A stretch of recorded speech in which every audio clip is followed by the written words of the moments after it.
Hello, Drunkduckers. This is Drunkduck Quackcast. I'm Ozonation, and with me are Baines and Tansarin. Hello. Hello. Oh, We lovely. just improvised that. Good improvising, you pantsers. And we're talking about John Celestri's idea of plotting versus pantsing.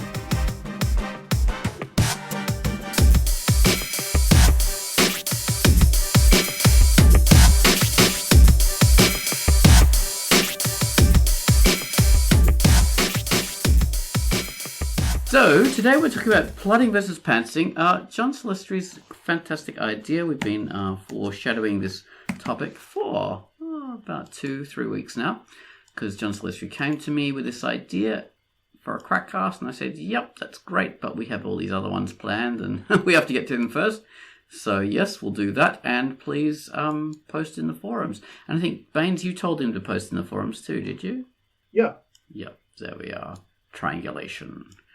So, and we have a lot of people responding to it, so we can talk about that, and we can maybe even read them out in silly voices if we feel like, if our throats can take it. I don't know. We'll see how we go. But first, we have the featured comic, so I will do the featured comic now. Hello, I'm Ozone Ocean, and my feature for the week was Unhallowed. This is a dark story, a dark story of a town overtaken with an evil, demon-worshipping cult, and one man's rebellion against it. An exciting thriller horror story with action, blood, and violence. Will Archelaus successfully survive to fight back and overcome the evil, or will he be drawn down further into it? The art is full color, well drawn, and spare. The story is dark, action-filled, and horror-themed. Be prepared when you read this for the horror and a bit of blood and violence, because this is not a this is a mature-themed comic. It really is. You have to be prepared to get into the fact that this is a horror comic. There might be a bit of touch of humor. There's certainly a lot of action. It's more of a horror thriller, I would say. So yes. Have a look at Unhallowed, which is a comic by Nex Mortic, and it's rated M for mature. Read it. That was me talking about Unhallowed, which is a great little horror comic. Now we have the featured music. Gomez has given us the theme to Hell Monkey. This is a growing, throbbing, electronic pulsing theme with rhythms disturbingly out of time, which give you a growing sense of unease and discomfort as the music slowly expands to become a complex wall of interweaving sonic vines, blossoming and releasing their heady yet toxic fragrance in this hothouse of sound. So take it away, Gummels, with your theme to Hell Monkey.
That was Gummolus's theme to Hell Monkey, which is by Nishamondi, and it's rated M for mature. Okay, so now we're talking about pantsing versus plotting. And as we discussed on our Patreon video, it's not about pulling someone's trousers down versus plotting revenge, although that would be a great kind of theme. This is plotting out your comic ahead of time versus doing your comic not ahead of time, basically, on the page, and everything in between. So there's the extremes.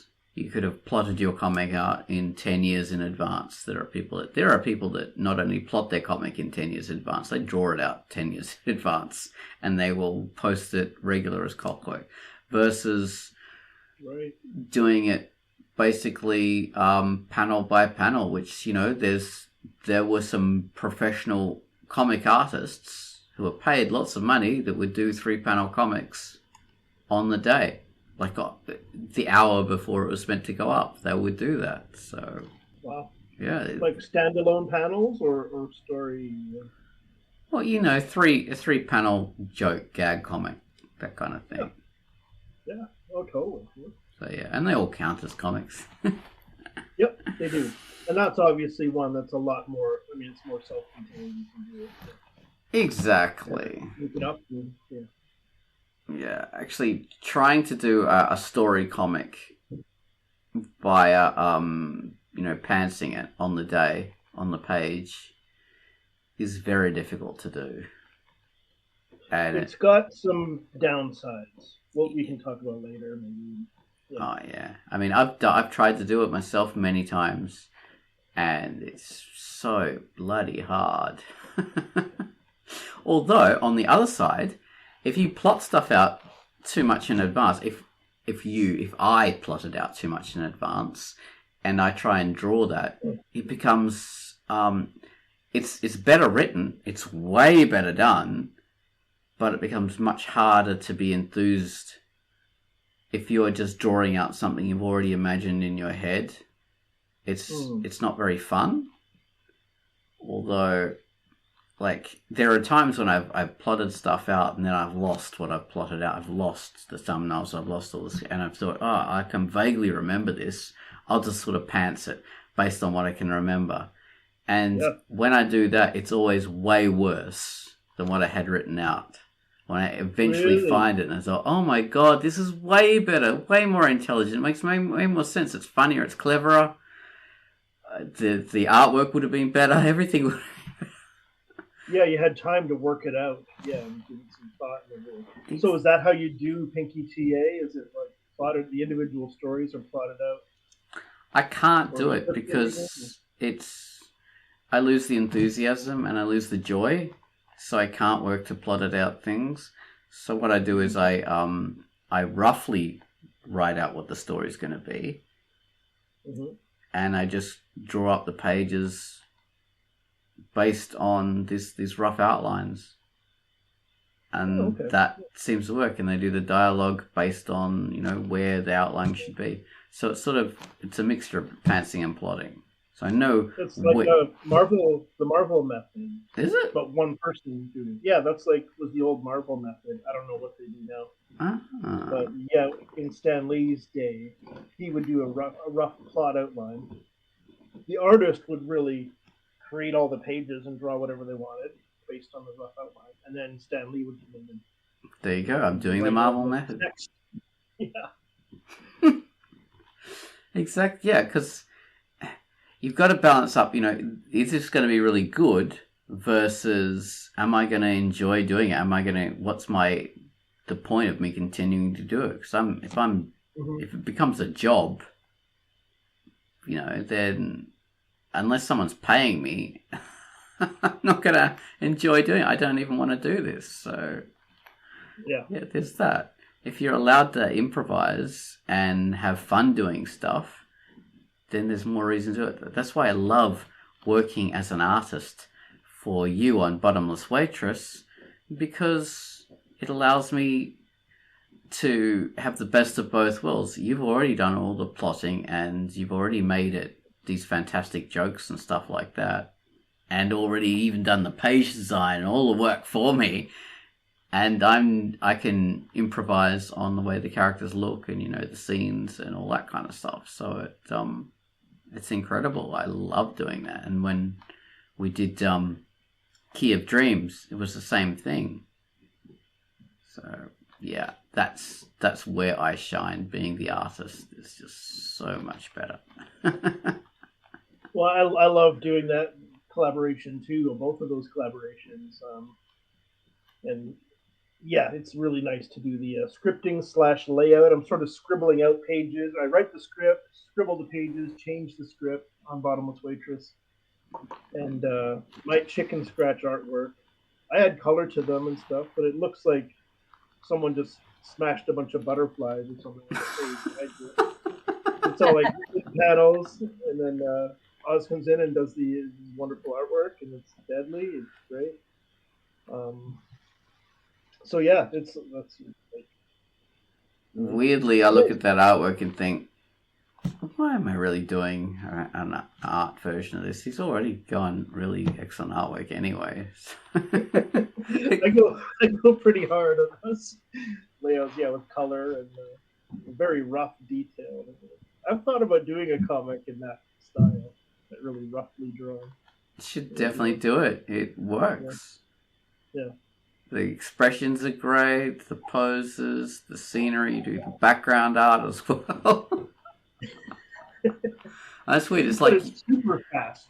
It takes some hours, but it's relatively speaking quite fast. It's like you're working like we're mentally on the same wavelength, because I'm thinking, all these panels on this page, like everything is the background and everything like is very kind of like flat.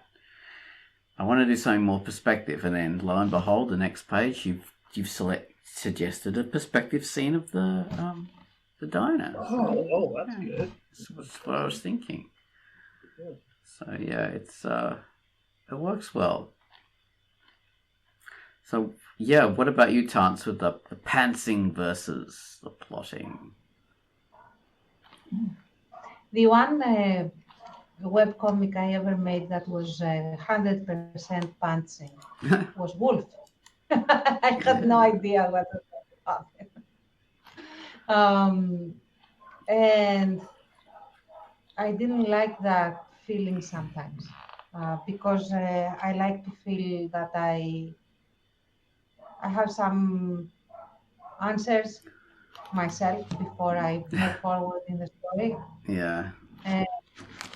So I wouldn't say it's 100% punching, but it's definitely like 80% at least. Okay. Because towards the end, I tried to sort of plan how it will end and where I wanted to go with it a little bit. So there's that. Like towards the end, towards the final chapter is probably the sort of planned a little bit, but a little bit. But nothing compared to what I do in general. You had already posted a bunch of pages at that point, and that's when you thought, okay, I'll figure out an ending. What? So you had already posted a bunch of pages at that point, and you said, okay, now I'll figure out an ending. Yeah. I had posted at least 50, 60 pages. Yeah. Maybe more. I mean, I don't remember how many pages. This is like 100 pages or somewhere there. But yeah, I had they were at least in the coven, like the secret sinister lab or whatever. I don't remember exactly where they were. Yeah. But once I went down there, I said, okay, now I have to know what is happening, because how are they getting out of here if I don't know how? So that's when I started to plan it a little bit, but just very bare bones, very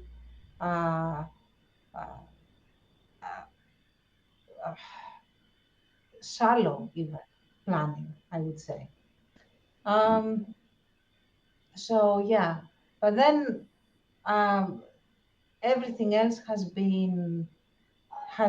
a skeleton of a plot and stages that have been planned very, very um, rigorously, I would say, and it's just the getting there that is being improvised. Yeah. And I let the characters breathe and do their thing if they want to do their thing. And I pray and I cross my fingers that they don't do something that completely derails my plan and I have to plan again. But yeah, the overall story arc has been planned through and through. So, Yeah. Planning the overall story arc makes things a lot easier because when you don't plan that, things can go massively awry and dumb. Like that's why they don't improvise movies generally. Yeah. And why improvised when people do long form improvised stuff, it tends to go to crap. Yeah. Yeah, you can't really control stuff. And if you control stuff to a point, then you can do some more interesting things. If you're pantsing it too much, then things can't really go that interesting because you can't really come up with really amazing, clever ideas on the fly, like that can lead to other things because you're always thinking short term. So that's the problem with pantsing it. It's more encourages short-term thinking versus now what else can I do? All these interesting, like clever ideas that will come to fruition that will come to whatever. Fruition, yeah, there we are. A bit later. And we'll have things tying together and coming and all that kind of stuff. Like when you're pantsing it, you really, like you could think that way, but that's unusual. It doesn't really encourage that sort of thinking. So, yeah. But, yeah, you can...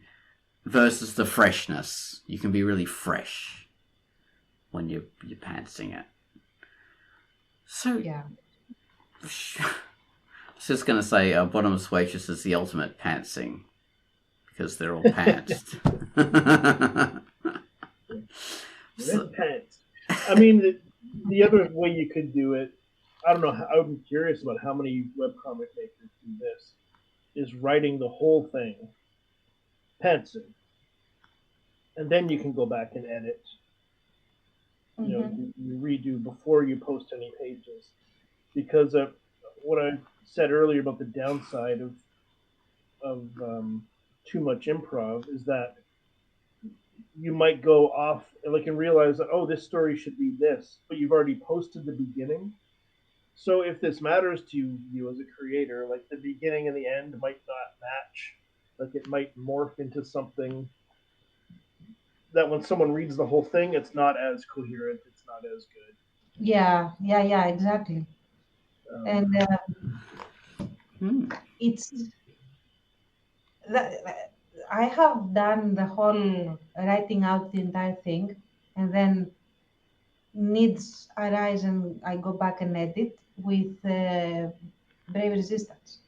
So before we even created a single page with Pitface for Brave Resistance, I wrote the entire script, start to finish. And I'm planning to make a PDF out of it and upload it for Christmas.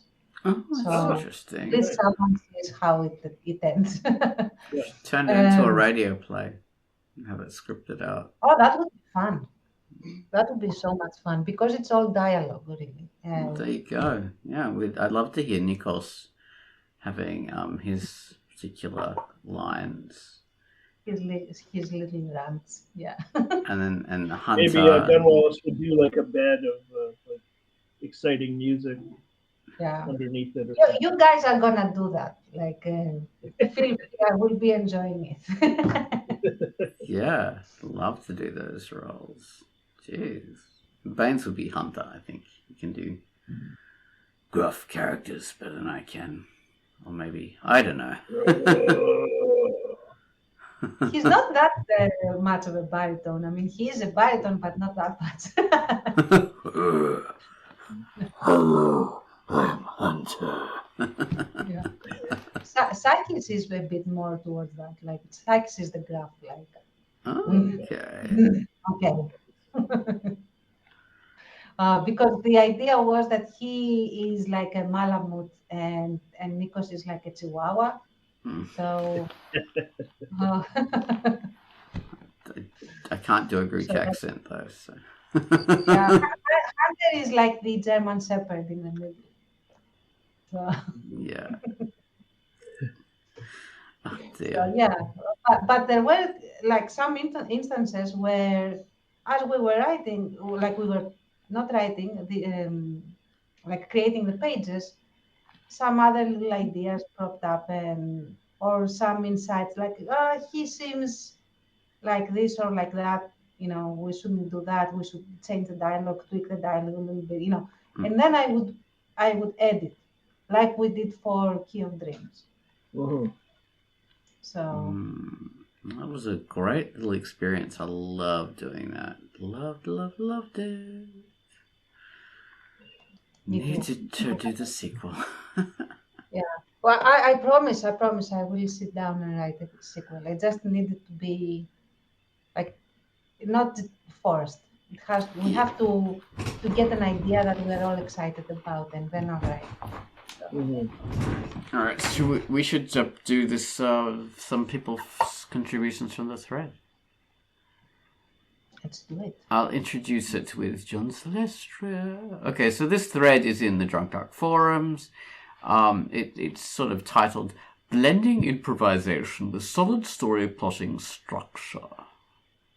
So that's a way less colloquial way of introducing it.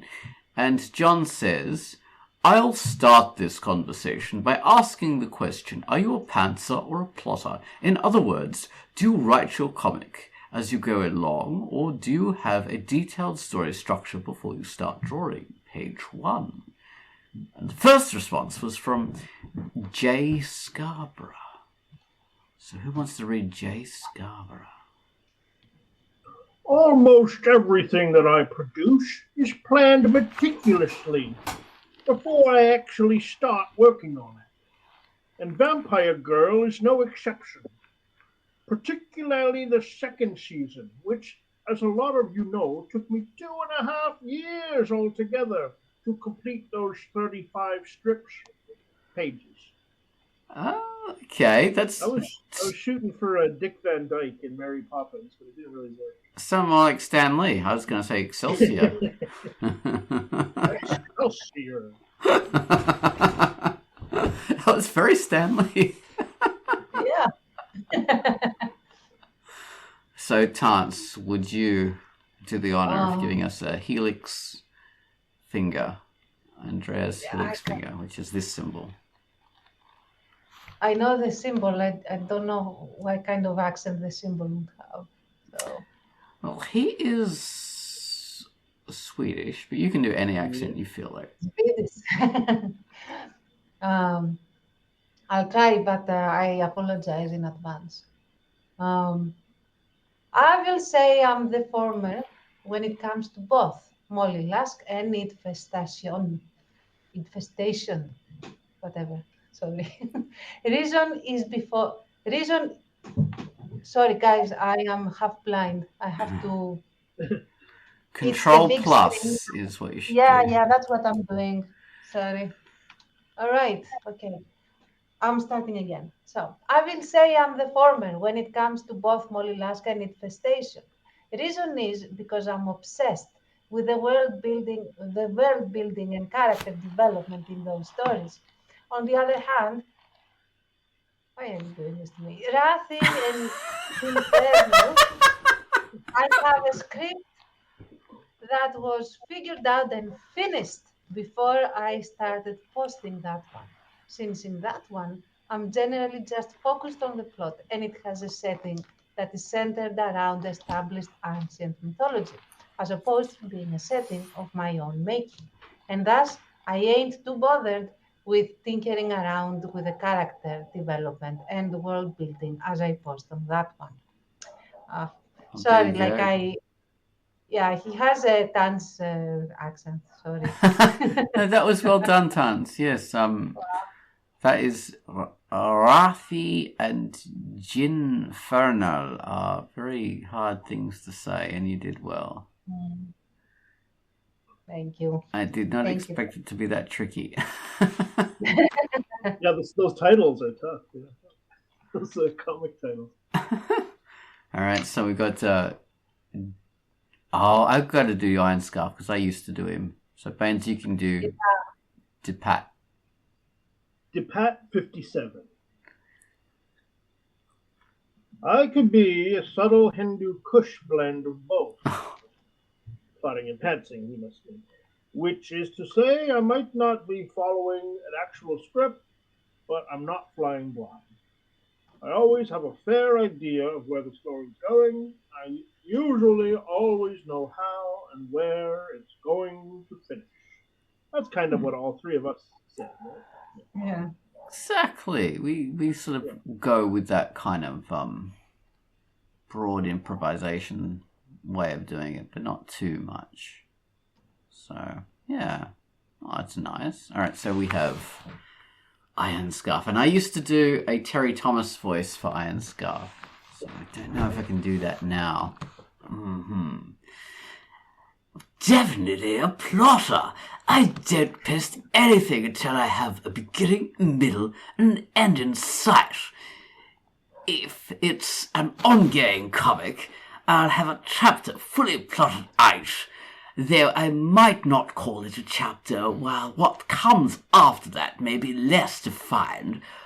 More of a series of goals to reach. Ghastly Heights was more of a gap strip, but still has a developing story arc plotted out. I can't stand to not know where I'm going. That said, I do leave space for a bit of pantsing around the margins, just to keep things fresh and sometimes make major changes if I find a better way to resolve things. Well, there we are. I've made it so I've made it very hard to understand what he was saying. He's basically doing what we're doing. Yeah, I think this is pretty pretty popular way to do it, I imagine. Yeah.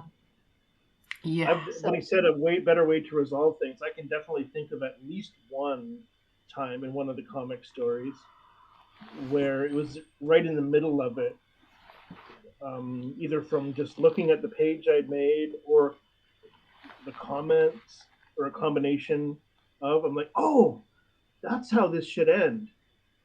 Suddenly, like, this really clear, quicker ending, not so drawn out ending came to appear, and wonderful. That is excellent. Having things open, like you can plot stuff to the nth degree as long as you have stuff open where you can feed in stuff like that. That's awesome. Mm-hmm. And then you can have better endings, possibly. Like in my experience, whenever I improvise stuff in the story structure, it's always worse than it's plotted. Always when I do it. But yeah. Wait, whenever you improvise, you say it's worse? Say if I've plotted stuff out very clearly, and I go, oh no, I can't really remember that, or I can't find those plottings. So I can sort of remember it. No, I'll improvise it. That will be a better way to do it. It's never a better way. Okay, I thought that's what you said before. Like I think I'm coming out with, that's so clever. Oh my god, that's such a genius move. And I've written it, and I do the page, and then I find what I wrote out in the notes, and I think, oh my god, this was like 100 times. This is like the finished page, like a 5-year-old's idea of what's clever versus what I had written. Oh dear. So yeah, that's me. Not a good, not a good improviser of story plots and all that kind of stuff. Yeah, I'll own up to it. So next up, I think the more planned out they've been, my comics are sort of individual issues, like a comic series with basically standalone adventures with the same characters. Yeah. In typical Strange, anyway. Kaiju Valentine is a little more continuing story, but in typical Strange, the ones that are planned out, plotted out, and kind of labored over have come out the best. Mm-hmm. Even with little improv things in between, like we talked about. I did another one, or I did one in particular where I was like, okay, I know the ending is this. The movie store where everyone works is going to be sold. The owner is selling it. That's our big ending. So I started the comic, but I had no idea of anything else that happened in the comic. And it was, I think, the worst one I've done tonight. Wow. Yeah, and the shortest. I'm like, I have no ideas. Yeah, you run out, don't you, quickly? Yeah. I need some kind of notion, those in-between points. Yeah. If you've got a few tent poles, I mean, that's a good way to improvise versus plotting. If you can just give yourself a whole bunch of tent poles, then that's plotting, but it's not detailed plotting. And if you're just working in between those tent poles, then that gives you the ideas to work towards and the freedom to freedom to improv, and you still know where the points you have to hit. Exactly. That's a really good way of writing. Yeah. It's better than what I do. I don't do that. Oh dear. No, I'll come up with a broad plot. Well, I sort of do it sometimes when I come up with broad plots. Yeah. But I could do it better than I do. But that's the point of talking in a Quackcast. We always go, this in a perfect world, this is what we'd do. We'd all be geniuses. But in reality, we're kind of like not. I know how to solve this. I know. This is how you should do it. This is how... But, yeah. So, we have John Celestri again. So, Tance, would you like to take the honor of being Mr. Celestri? All right. So, okay. Structurally, I work with beats, creating story arcs that overlap various groupings of characters that weave in out of the other's circles. I don't lock down the script of my thumbnail pages more than 4 or 5 pages at a time. I sometimes find myself improvising subplots that naturally grow from character interactions that they've ad-libbed as I'm drawing their actions from panel to panel. This keeps giving me, as I work on this ongoing story, an element of surprise as the characters seem to grow and reveal themselves to me. That's a pleasant way of working because he's given himself that freedom to improvise, and it means things can develop organically in a way. I like that. That reminded me of when I would do crowd scenes. Crowd scenes are a thing. And then I'd do like the main characters talking, and like to add a bit of background, I'd have like the background characters talking. And I'd have no idea what they were going to say, so I'd just randomly improvise a bunch of dialogue for them. And that could develop, Depending on what you've got written there, you can think, oh, wow, I might want to do something else for these guys. Or I might come up with a clever joke in here, or some revealing little plot point in what these people are saying, or a bit more character development by lending an outside perspective on what the main characters are doing, or the comic itself, or the scene, or something. So, that kind of improvising can be really enlightening. Mm-hmm. Yeah. And then if that stuff doesn't lead to anything else, it's okay. Exactly. Yeah. Just a total non sequitur. Next. Do you guys ever do you go back and reread your comic up to now? All the time. Well, No, I used to do it all the time. I don't do it all the time now because it's too much work. With Bottomless Waitress, I do it sort of regularly to figure out where it can go in a sort of natural way from where we are. And with Continuity Falls, I do it sort of regularly. Wow. Reggie Valentine, it's all still pretty fresh, so I do it a little bit. And Typical Strange is now so long that I wouldn't do it more than occasionally. So, yeah. How about you, Tansy? Yeah, I do read it. I mean, not very frequently, but occasionally I do read it to get a feeling like, am I keeping up the pace properly, or yeah, this scene is taking too long, but how does it read? If you read it, Yeah. you know, Yeah. just to make sure that, yeah, I'm dragging my heels, but the end result, when it's going to be read casually by a reader, is it going to feel bogged down or not? Right. So yeah, I do read it for that purpose, and also to keep some uh, cohesion elements and continuity elements Yeah. in mind. Uh, so yeah, I do. Like for example, now Without Moonlight, I haven't read it for a while now, but I used to read it quite a bit, and Okay. at the first chapter. You think you'll go back and read the whole thing before you pick it up again, the next volume? Uh, I'll do it for the purposes of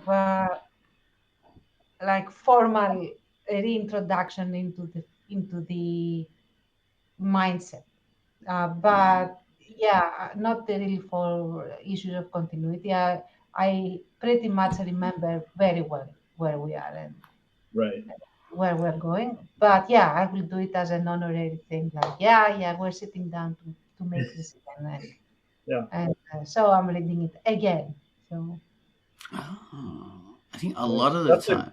Oh, go on, Vince. That was a good point about the rhythm of the scene because it does feel like you're doing one page at a time or maybe two or three at a time. And it's like, is this scene going on forever?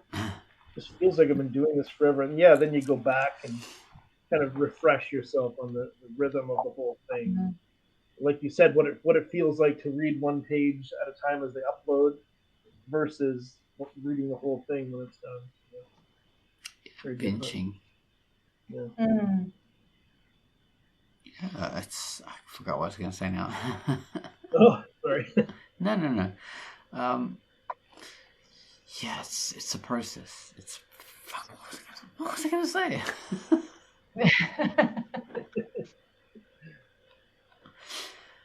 Oh yeah, I was going to say that. At the most, I'll read like maybe 4 pages before the main page Yeah, that I'm doing. yeah, me too.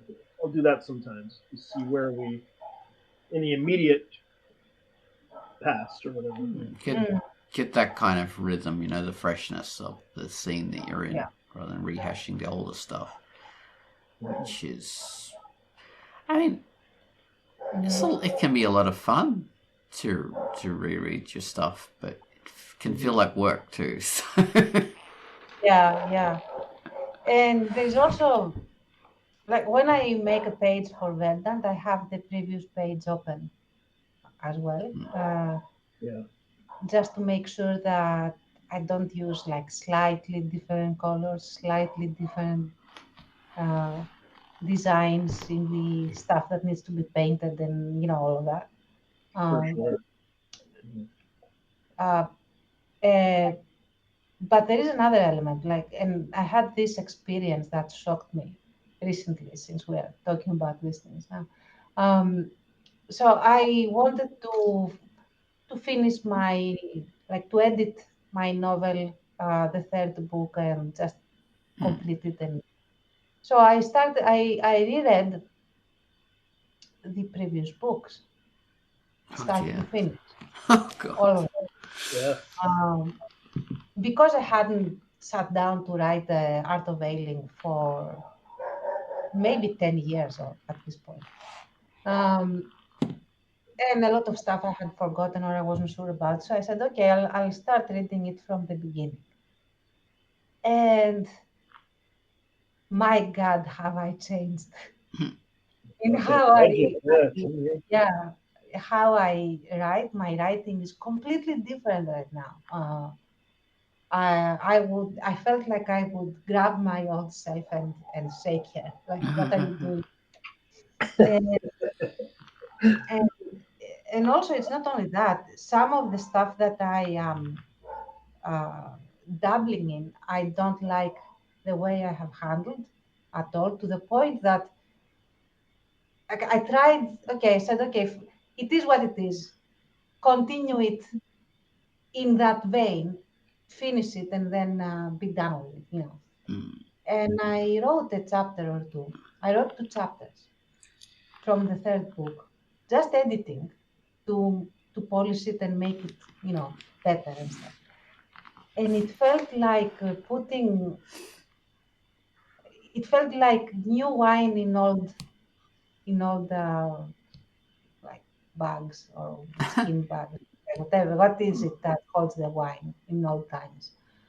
A skin. A skin. Okay. So, and I was told that by a person that I really trust to be candid with me uh, as a beta and say, you know who you are, and thank you. And also, my mom also said the same thing. Um, and also, I felt the same thing. So now I cannot finish my book Ugh. because I can't. And what am I doing? I'm going to rewrite the entire story. Okay. Wow. Oh my God! Don't do that. Yeah. No, I'll do it because I like the story. The story has incredible merit. I really liked the story. I liked the characters. I liked the world building I did. Like insane work that I put in, details upon details upon details, all of them consistent, and all of that. But I hate the way I wrote it. And so now I have to write it again and use it as a booklet of notes and just write it again properly. So now I have to write the entire story from the beginning. Oh no. Oh man. And that happens when you read from the start sometimes. Yeah. All right. Now we have Marco Rossi. Now who's up to this one? Maybe I should do it. Yeah. I'm not going to do an Italian accent because that would be rude for an Italian person. Yeah. So I will do an Australian accent. A really... Oh, can you do it? Oh, I don't know. A really Australian accent. So Marco Rossi says in his best Australian accent, I have a clear idea of some plot points.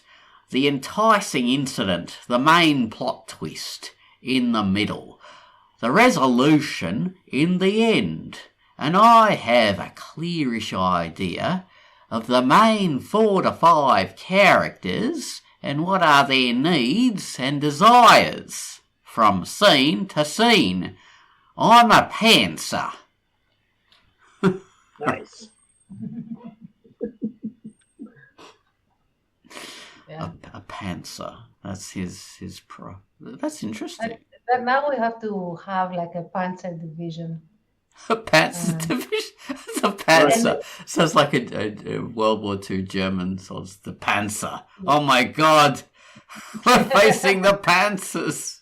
They run out with no trousers on. And whoever gets that reference that I just made, just write it in the comments. I'm curious if anyone gets it. The Panzer Division. But yeah, it is a World War II thing. Really? Okay. Yeah. Well, I don't get it.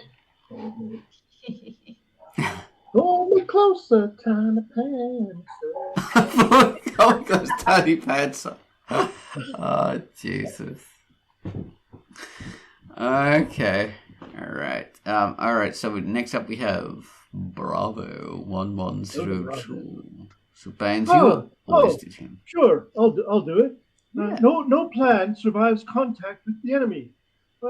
So I'll have a meticulous script that I went through a dozen rewrites, and when it gets to composing the page, it's all changed and rearranged and improvised. However, proper planning prevents poor performance. So having a plan and goals is necessary to avoid a total bog down. WTF. I can't stand this process. Like the current 400 plus page mess. Never again. The plan didn't survive, and I've been going scene by scene. Really wish I'd finished the script first and cut half of it and then started production. I have several too long scripts that need a vicious edit. Wonders of word processing. Aha! That was brilliant. Aha!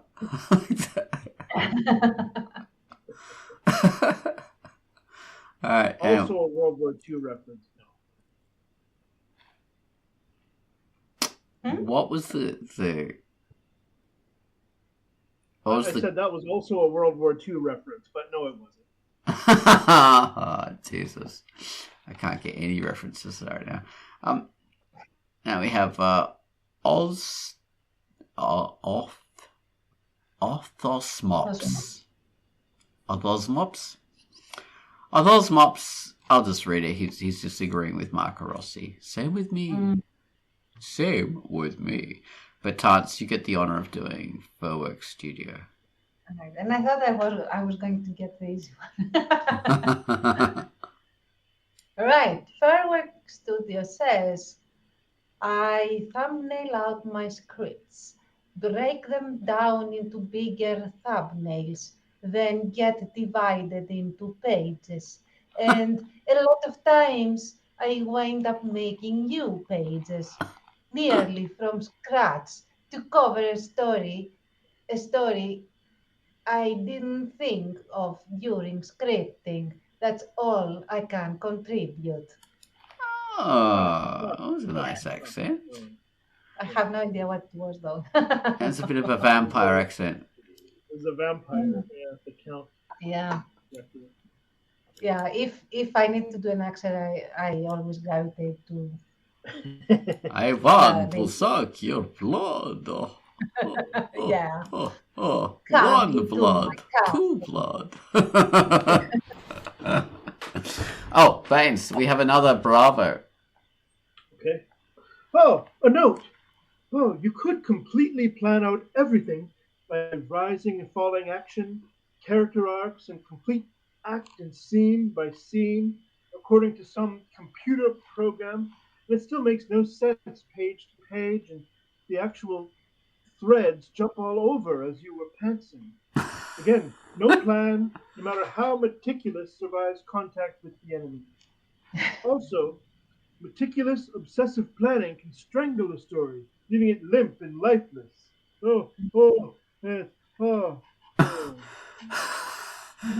Okay, so now we've got Robin Williams. That's what the first one was supposed to be as well. Oh. I'm glad it worked better. I'm warming up to you. Okay, all right. Wonderful. Oh, it's wonderful. Yeah.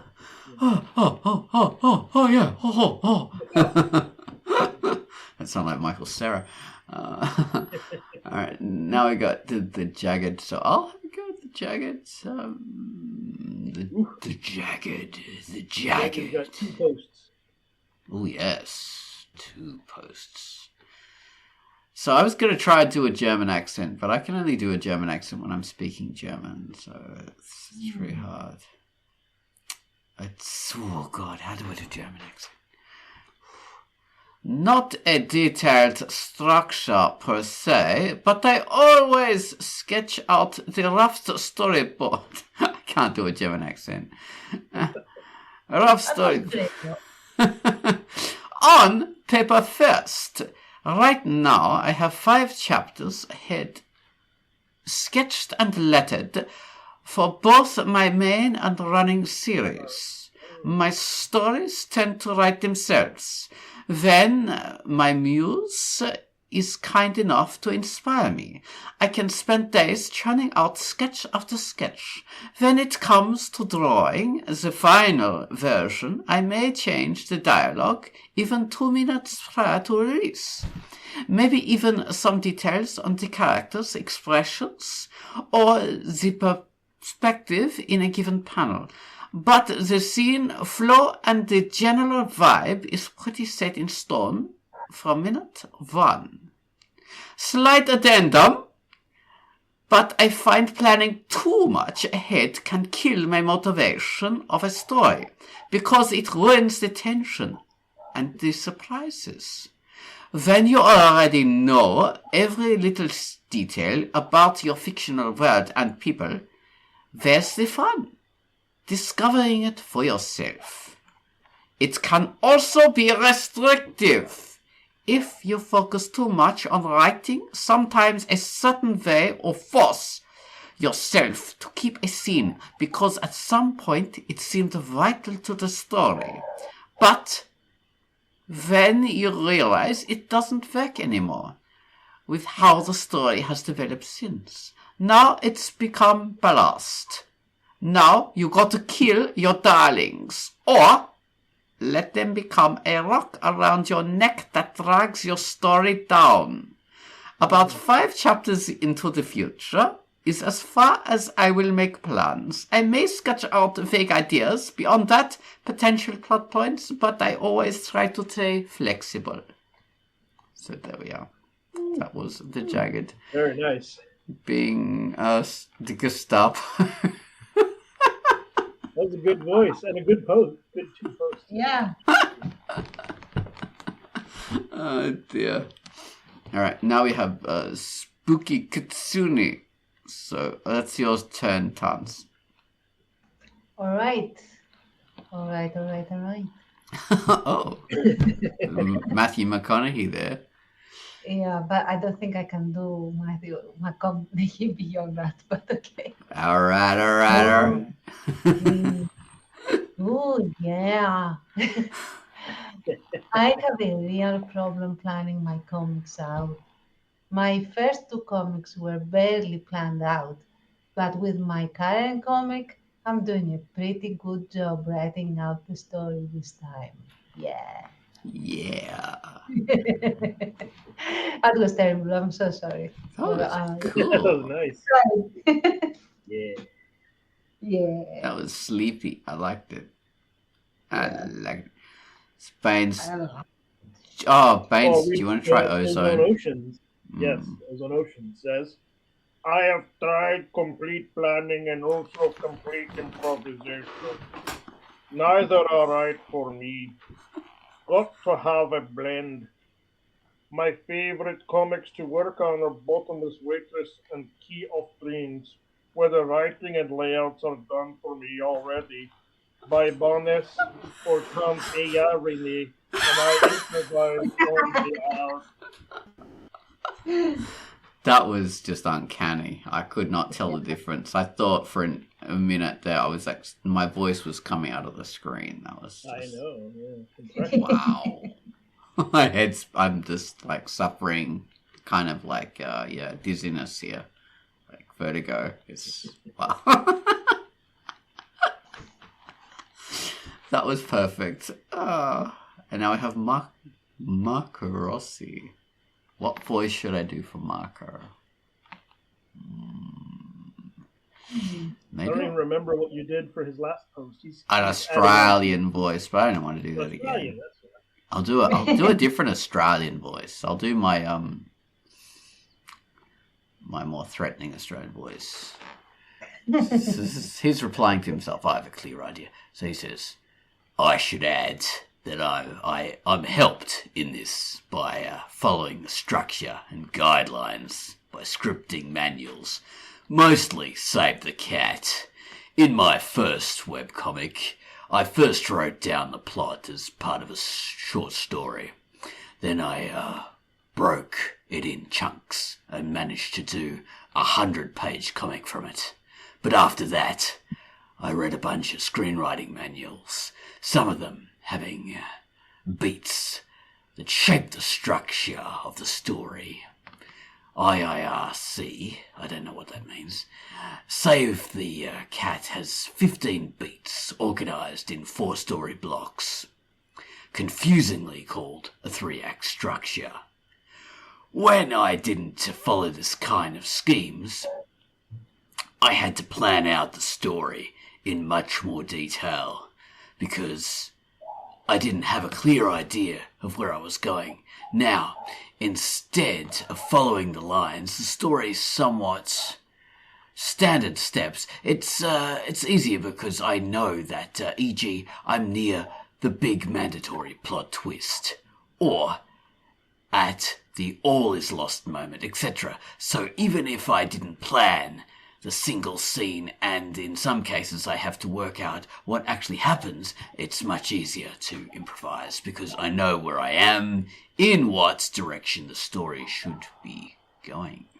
So yeah, there we are. That was Marco Rossi's explanation, and we are running out of time, so we won't be able to reach the end of all these people. But this is a good topic, though. It's got plenty of meat on that bone. I'm thinking about other stuff we could talk about. Like, have you guys seen the movies Barbarian or Weapons? These big horror movies. No, They're a pretty big deal. A Barbarian from a few years ago, and the same guy did Weapons from last year. And he writes from the very beginning when he writes his scripts. He starts with some hook at the beginning to hook himself in, and then he just figures it out. So totally pensive. Really neat. I don't know a ton of writers who have said they do that, like screenwriters. But I thought that was really neat. And then you have people who write in reverse, like the mystery story. Oh, yeah. That's a clever way of doing it. The ending. That's clever, yeah. I know a TV writer, one of my favorites, who writes. He pantses to the end, and then he rewrites. Because when he gets to the end, he's like, okay, now I know what the story is. Now I have my ending. And then he rewrites to that ending. And maybe rewrites multiple times to get to the ending he's figured out by writing. Yeah. That's like labor. I kind of do that a bit, but it's not writing, it's just outlining. It's sort of a sequence of events I will sketch out or whatever. Yeah. And kind of figure that out to get the general plot. That's a tricky way of doing it, because if you do that too much, you can start something really fresh and you can beat all the freshness out of it. Maybe, but I mean, he says that it's not till he gets to the ending that he knows what the story was really about. Okay. But then he has a good ending and he has to rewrite to make it make sense from beginning to that ending. Oh, right. Okay. So you're doing kind of rough painting, and then you're going around and doing the outlines and outlining all the stuff and refining it. Yeah. Okay. Yeah. Well, we are running right out of time now, so we'll have to say goodbye to everyone, and maybe we could do a part 2. We could read the rest of the stuff and talk about the same topic again next week. What do you reckon? Sure. Right. Yeah.